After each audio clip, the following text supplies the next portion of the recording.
আমরা অনেকেই প্রবাসী হিসাবে বিভিন্ন দেশগুলোতে কিন্তু বৈধ অবৈধ অনেকেই আছি বাংলাদেশি হিসেবে।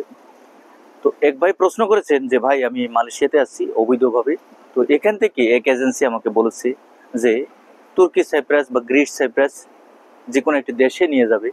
তো আমি যেহেতু এখানে অবৈধ আছি, উনি আমাকে কিভাবে নেবে, এবং উনি এটাও বলছে যে আমাকে বাংলাদেশ থেকে ফ্লাইট দিবে।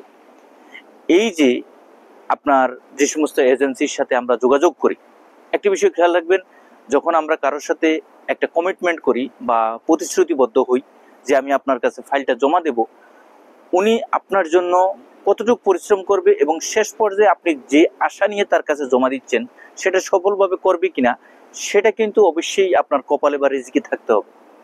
এবং আপনি যার কাছে জমা দিচ্ছেন আসলে আদৌ তিনি আপনার জন্য সঠিকভাবে কাজ করবে কিনা সেটাও কিন্তু আসলে বোঝার বিষয় রয়েছে।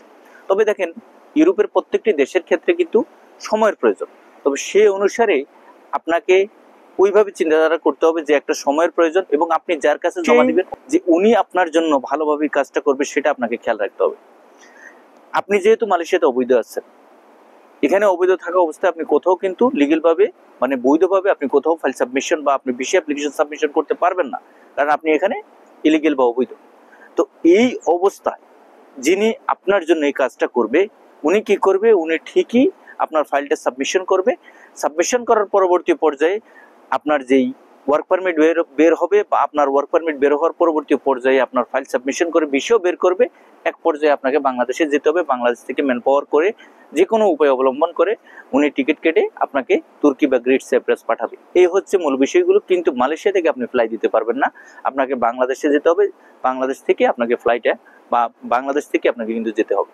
এই বিষয়গুলো আপনাকে মাথায় রাখতে হবে, বুঝতে হবে। অবশ্যই আপনি যার সাথে কমিটমেন্ট বা প্রতিশ্রুতিবদ্ধ হন সম্পূর্ণ পরিষ্কারভাবে বুঝে শুনে সামনে অগ্রসর হবেন। ধন্যবাদ।